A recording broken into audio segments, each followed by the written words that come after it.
नमस्कार। आज सुनिए सुदर्शन जी द्वारा लिखित कहानी हार की जीत। सुदर्शन जी की हर कहानी का विषय इंसानियत से जुड़ा होता है। वे अपनी कहानियों के माध्यम से समाज में मानवता एवं नैतिकता का संदेश देना चाहते थे। हार की जीत कहानी एक डाकू खड़क सिंह और बाबा भारती के बीच की घटना है, जिसमें डाकू बाबा के प्रिय घोड़े सुल्तान को चुरा लेता है, लेकिन बाबा भारती की करुणा और मानवता से प्रभावित होकर घोड़ा वापस कर देता है। तो आइए सुनते हैं कहानी हार की जीत।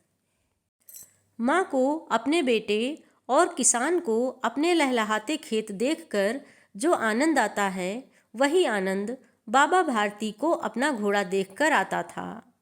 भगवत भजन से जो समय बचता वह घोड़े को अर्पण हो जाता। वह घोड़ा बड़ा सुंदर था, बड़ा बलवान। उसके जोड़ का घोड़ा सारे इलाके में न था। बाबा भारती उसे सुल्तान कहकर पुकारते, अपने हाथ से खरहरा करते, खुद दाना खिलाते और देख देख कर प्रसन्न होते थे। उन्होंने रुपया, माल, असबाब, जमीन आदि अपना सब कुछ छोड़ दिया था। यहाँ तक कि उन्हें नगर के जीवन से भी घृणा थी। अब गांव से बाहर एक छोटे से मंदिर में रहते और भगवान का भजन करते थे। मैं सुल्तान के बिना नहीं रह सकूंगा, उन्हें ऐसी भ्रांति सी हो गई थी। वे उसकी चाल पर लट्टू थे। कहते, ऐसे चलता है जैसे मोर घटा को देखकर नाच रहा हो। जब तक संध्या समय सुल्तान पर चढ़कर 8-10 मील का चक्कर ना लगा लेते, उन्हें चैन ना आता। खड़क सिंह उस इलाके का प्रसिद्ध डाकू था। लोग उसका नाम सुनकर कांपते थे।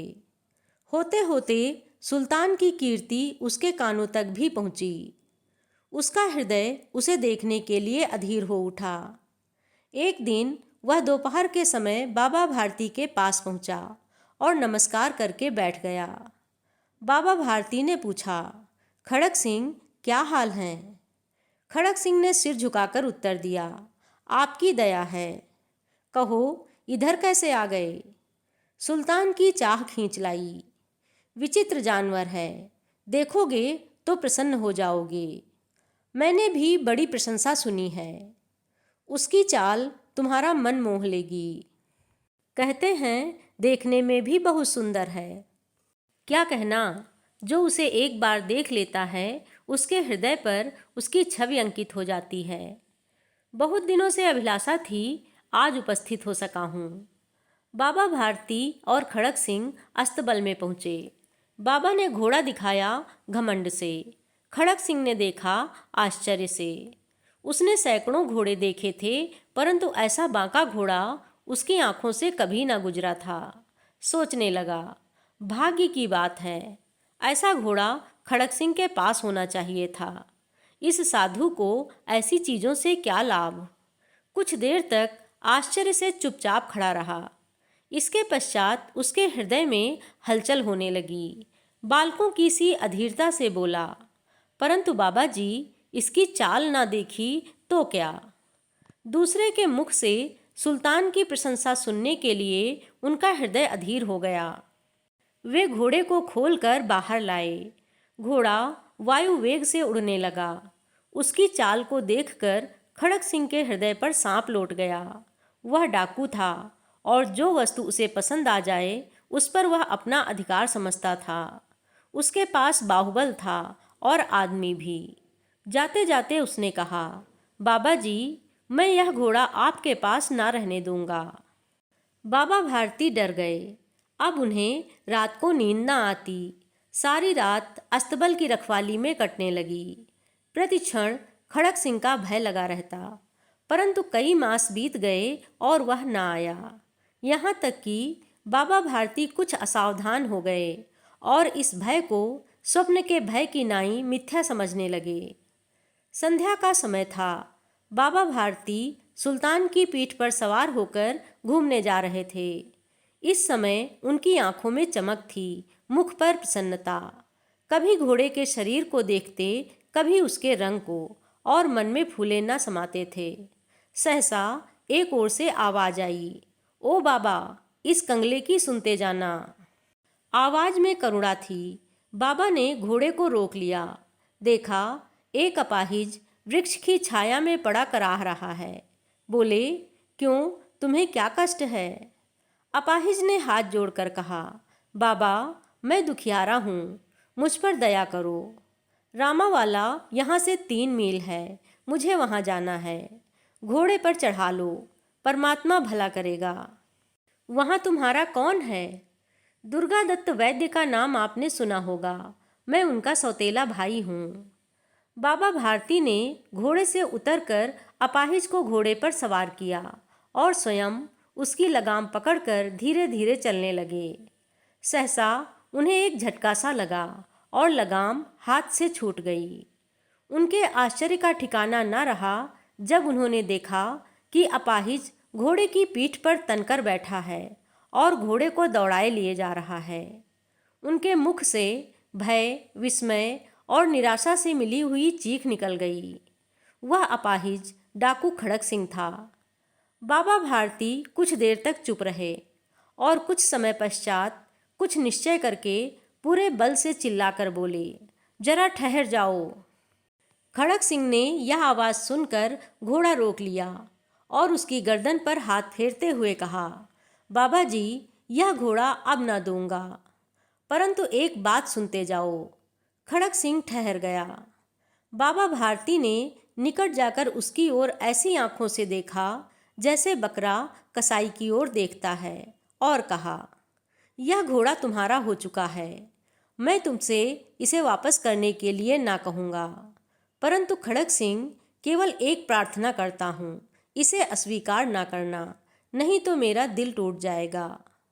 बाबा जी, आज्ञा कीजिए, मैं आपका दास हूँ, केवल घोड़ा ना दूंगा। अब घोड़े का नाम ना लो, मैं तुमसे इस विषय में कुछ ना कहूँगा। मेरी प्रार्थना केवल यह है कि इस घटना को किसी के सामने प्रकट ना करना। खड़क सिंह का मुंह आश्चर्य से खुला रह गया। उसे लगा था कि घोड़े को लेकर यहाँ से भागना पड़ेगा, परंतु बाबा भारती ने स्वयं उसे कहा कि इस घटना को किसी के सामने प्रकट ना करना। इसका क्या अर्थ हो सकता है? खड़क सिंह ने बहुत सोचा, बहुत सिर मारा, परंतु कुछ समझ ना सका। हार कर उसने अपनी आंखें बाबा भारती के मुख पर गड़ा दीं और पूछा, बाबा जी, इसमें आपको क्या डर है? सुनकर बाबा भारती ने उत्तर दिया, लोगों को यदि इस घटना का पता चला तो वे दीन दुखियों पर विश्वास ना करेंगे। यह कहते कहते उन्होंने सुल्तान की ओर से इस तरह मुंह मोड़ लिया जैसा उनका उससे कभी कोई संबंध ही ना रहा हो।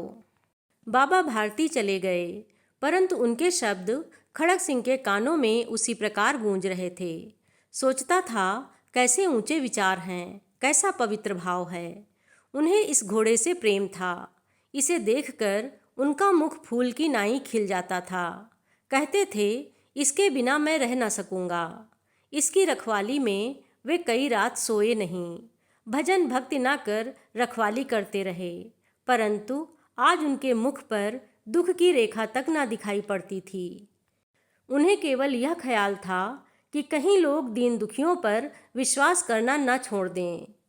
रात्रि के अंधकार में खड़क सिंह बाबा भारती के मंदिर में पहुंचा। चारों ओर सन्नाटा था। आकाश में तारे टिमटिमा रहे थे।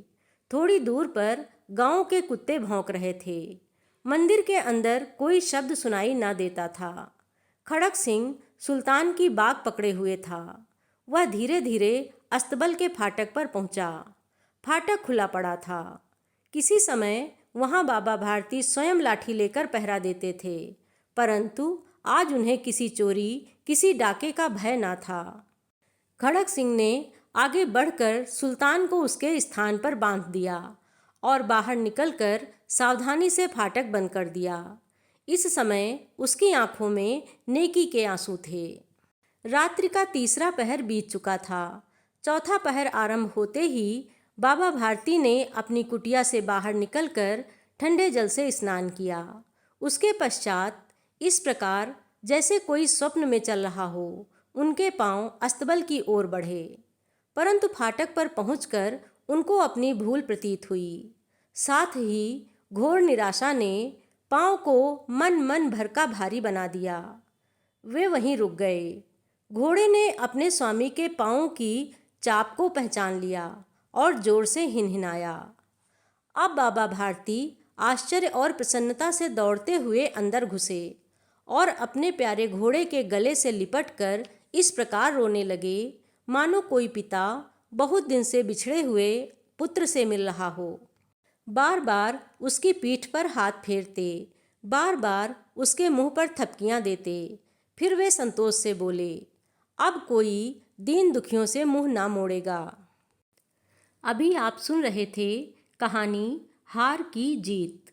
कहानी दर्शाती है कि अच्छाई, करुणा एवं परोपकार की शक्ति सबसे बड़ी होती है, जो बुरे से बुरे व्यक्ति के मन को भी बदल देती है। बाबा भारती की निस्वार्थता और गरीबों के प्रति चिंता देखकर डाकू खड़क सिंह का भी हृदय परिवर्तन हो गया।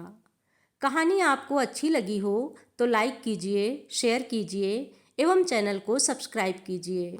धन्यवाद।